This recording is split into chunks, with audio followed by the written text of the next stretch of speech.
and welcome back to the TMDSAS podcast. I'm Enrique, the coordinator of research, advising services, and digital media at the TMDSAS office in Austin, Texas. With this series, we hope to close the gap for non-traditional applicants by connecting our listeners with advisors and admissions officers that address topics that will apply not just to non-traditional applicants, but to all applicants. Joining me today is Dr. Karen DeOlivares. Hi, how's it going? Going well. We're in letter writing season right now. We're really thankful for taking the time to speak with us. My pleasure. So first off, Dr. DeOlivares, would you mind telling us what your position is? I'm the director of the Health Professions Advising Center at UT Dallas, and I am also a clinical associate professor here and the director of the JAMP faculty director for UT Dallas as well. Neat, several hats that you're wearing up there. Multiple. All right, well, just so that our listeners can get to know you a little bit better, would you mind telling us how long you've been advising? Well, I have been directing the pre-med program first at SMU and then here at UT Dallas since 2000. Prior to that, I had about, 3 years of advising or so, maybe a few more, advising students who were first and second year interested in a career in the health professions. Mm-hmm. So about 20 some odd years. That's quite a bit of experience. Well, would you mind telling us what drew you to become an advisor? Well, it wasn't a position or a role that I really knew about when I was younger or looking at different jobs. I knew, though, that when I earned my PhD from the University of Michigan and then moved to Texas, I wanted to do something in higher education. Mm-hmm. And the opportunity was afforded at SMU to step into the advising role, which really gave me a chance to learn a lot about the university that I hadn't known before. And I also had an opportunity then to teach while I was there, too, which was very attractive. And now your career trajectory brought you here, where you are able to help all of these wonderful non-traditional applicants.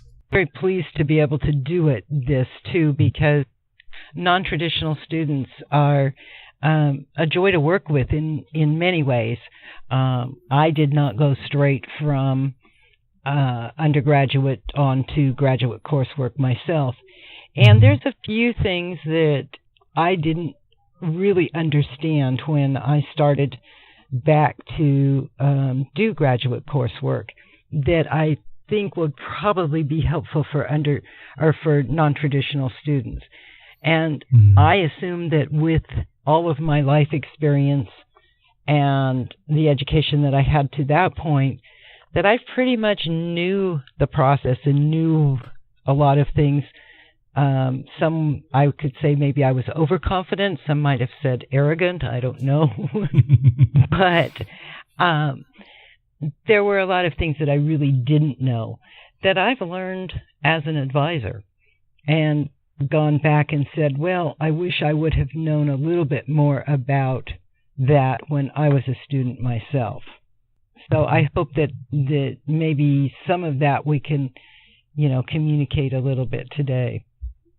Absolutely. And we'll go ahead and run right into that. And we'll give you the opportunity to address a myth in the admissions world for medical, dental, and veterinary admissions that you may have heard.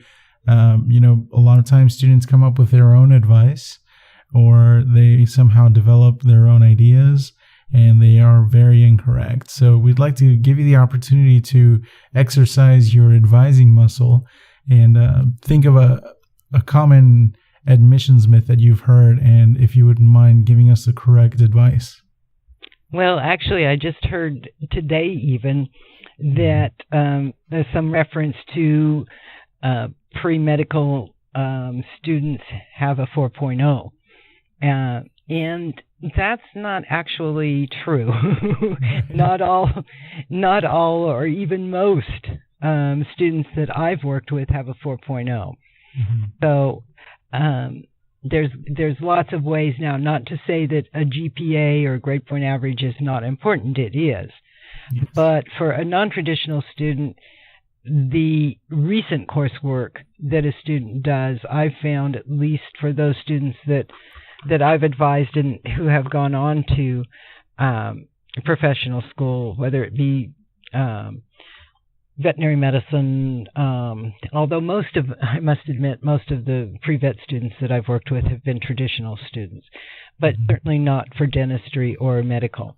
And they've put a lot of effort into what they have done since they have decided to pursue one of the health professions.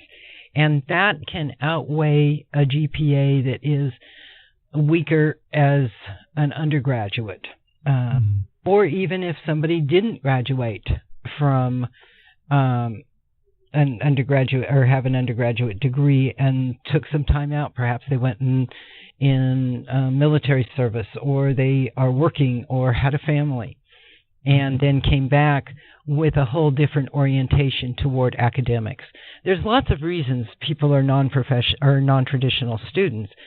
Some have to do with deciding or changing careers. That's often a different situation from someone who may have a weaker undergraduate GPA and then got life experience and has refocused. Right. Well, I think that's a perfect segue into getting down exactly to what we're hoping to talk about today. So for a non-traditional applicant who, after thinking about it for a while, they decide, I want to pursue a second career in medicine or in dentistry or in veterinary medicine, what's their first step? Well, I think the first step is to actually make sure that is indeed what someone wants to do, because if there's all kinds of things that make those careers or those professions quite attractive, and then there are other things that the reality sets in, and as with anything, can present challenges. So I often suggest for somebody coming back to their education that they start with chemistry. And that's actually, if they haven't had a science background, they start with a general chemistry course and doing some kind of volunteer work in the profession or observations in the profession they're hoping to enter at some point. That gives people an idea. One, do I really like to study science at this intensity? And second, do I like the day-to-day kinds of things that I'm seeing in a clinical setting? That exposure is very similar to what you would advise a traditional student to do anyway. Correct. Mm-hmm. Correct. At UT Dallas, general chemistry is a prerequisite for biology. So at other institutions, a student might do both general chemistry and biology the first semester.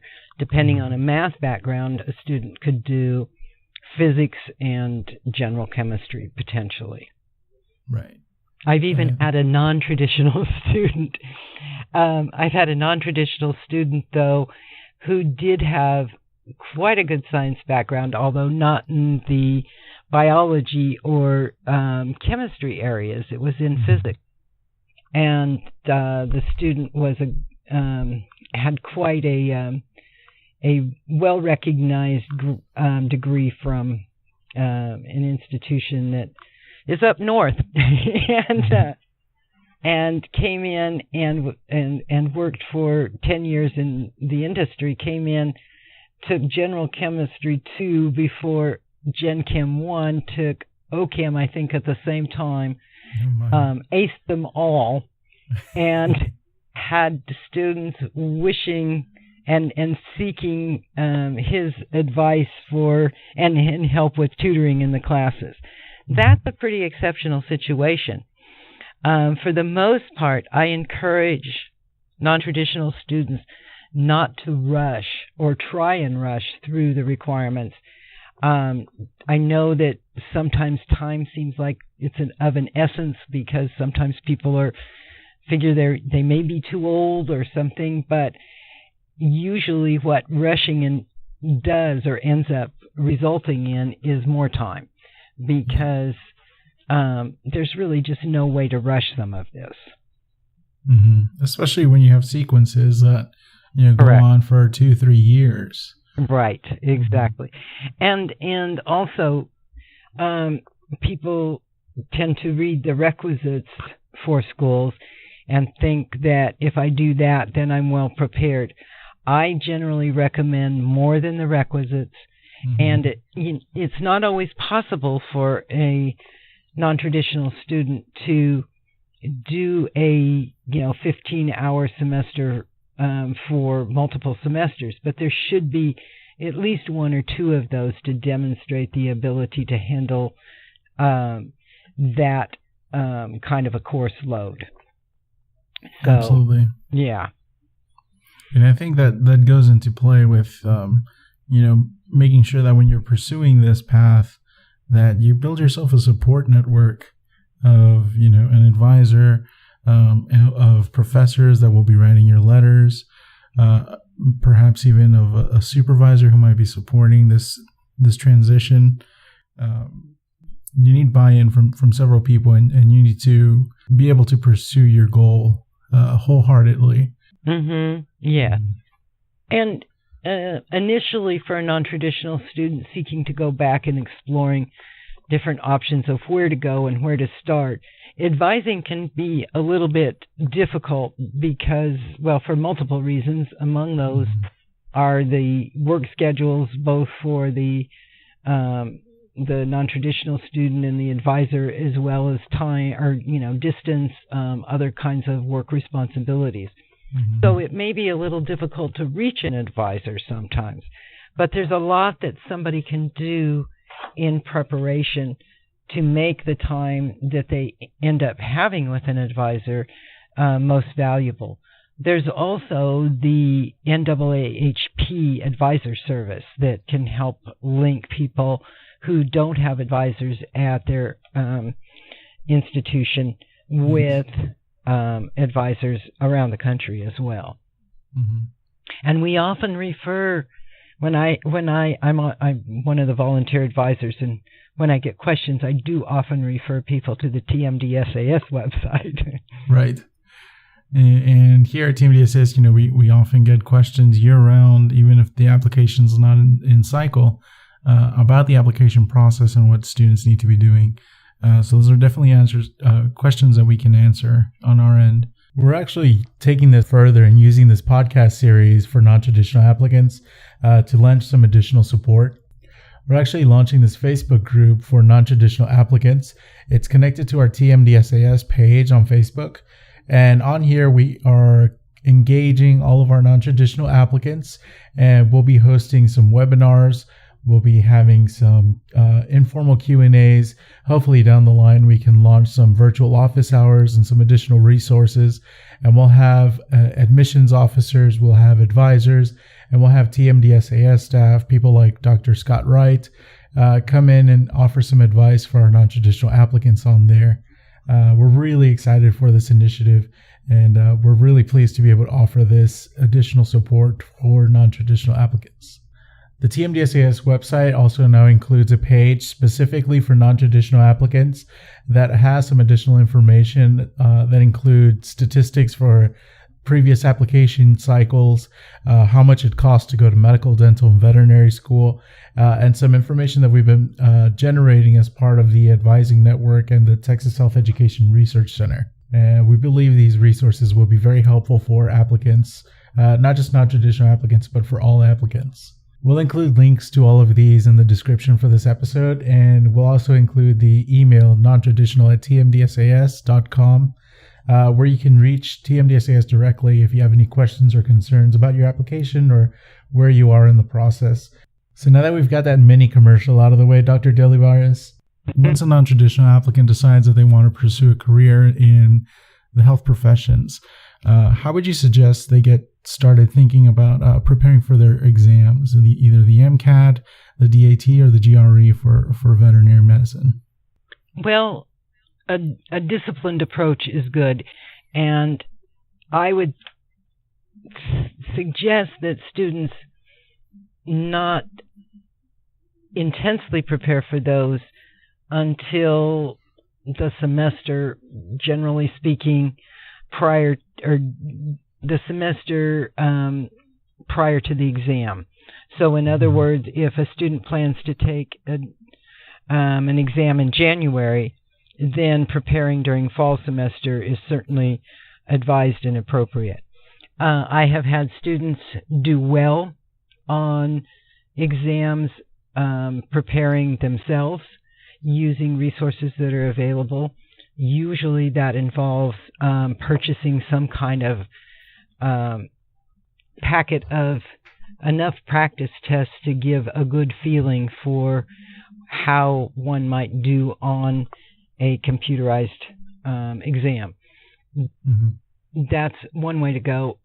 Test prep companies offer materials as well as practice exams.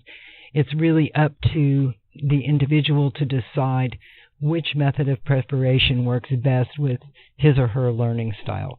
There's no one answer for that. We can't do experiments and say you get to have no preparation, you can have some, you can have this, and put people in groups and then let them test. So we don't have that kind of empirical data to make recommendations. But for the past, 17 years, I've been looking at the scores now for literally thousands of students, and find that there is no one right answer that will fit everyone. And so doing a bit of research, finding out which kinds of preparation materials are offered, what the emphasis of those materials are, and then deciding whether that works best for you. It's really wonderful advice, especially, there are so many options out there. You go into Google and you look up MCAT preparation, and I'm sure you'll be stuck for a few hours just looking at all the different options. And I do want to take this opportunity to also emphasize that the AAMC, which administers the MCAT exam, also has several resources available, including a series of videos where they partnered with the Khan Academy, and they're free videos that cover several topics that are discussed on the MCAT.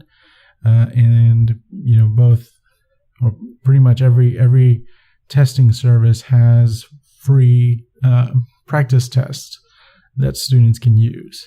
And so what we're talking about here is going beyond the essentials that are covered already. But there are free resources out there for somebody that's kind of interested in getting and starting down this path.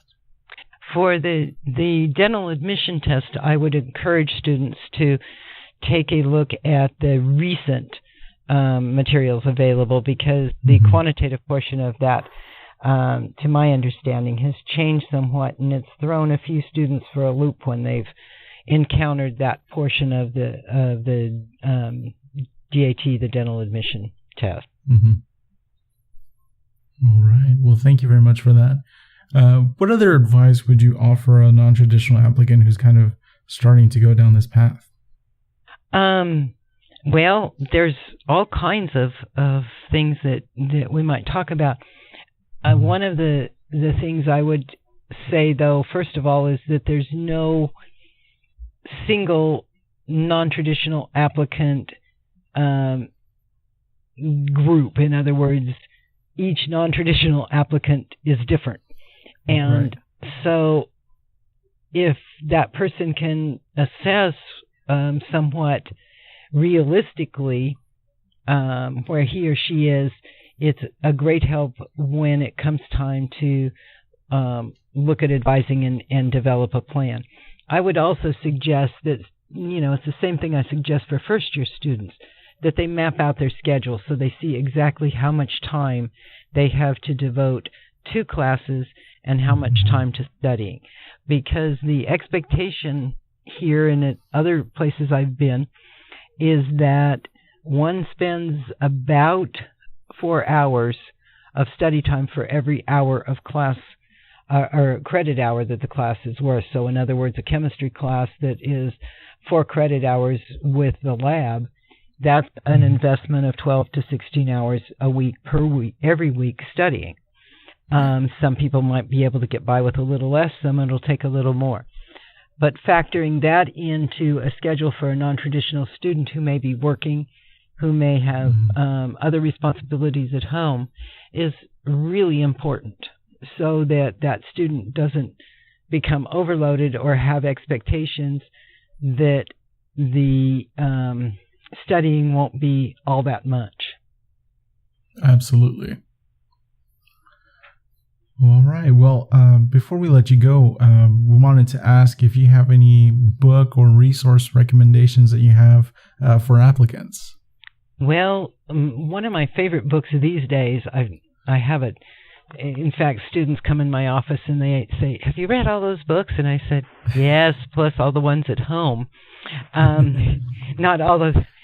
Many of them are not actually pre-health related. But one of my favorites that I'm using for the class I teach right now, Socio-Behavioral Sciences in Medicine, is My Own Country. And it's an excellent book about Dr. Abraham Verghese. If people want to do a little bit of research, he has a TED Talk that out. So that's one of my favorites. Another one is Just Here Trying to Save a Few Lives by Pamela Graham. I really liked reading that, and I know a lot of students have in mind some time service, either through Doctors Without Borders or in clinics in this country in underserved areas. And certainly that book gives some sense of what it's like to do work in another country or in a big urban hospital. Excellent suggestions. I was very honored to be able to see a talk with Dr. Verghese, and his story is just so compelling on everything he had to go through when he was practicing in El Paso during the AIDS outbreak. Yes, and in Tennessee, and I believe he was at San Antonio for a while too. Yeah, really, really fantastic. Well, Dr. DeOlivares, is there anything else that you'd like to share before we let you go? Well, I would like to encourage students to follow their passion, and I can see before me a number of students who did so. A student who was architect, who was a graphic designer, who was a rocket scientist, all kinds of different professions. Maybe somebody came from military service. Some people who did quite well as undergraduates, others who didn't. And they're either in medical school or they are physicians or dentists at this point. And so I would like to encourage people to follow their passion and to do extremely well in their postgraduate work or in their work completing their bachelor's degree. This is your opportunity to prove that you really can do this. No better words have been spoken. Thank you very much for sharing that. And once again, thank you so much for joining us today. And thank you. Take care now. Don't forget to subscribe to the TMDSAS podcast. Follow us at facebook.com/TMDSAS, on Twitter at TMDSAS, and at TMDSAS support. And send us your questions or comments about the podcast at podcast@tmdsas.com. We look forward to continuing to support our applicants with these resources and support to help you shine through in your application. On behalf of TMDSAS, once again, we want to wish all of our applicants for this application cycle all the best of luck. Thanks for listening. We'll talk to you later.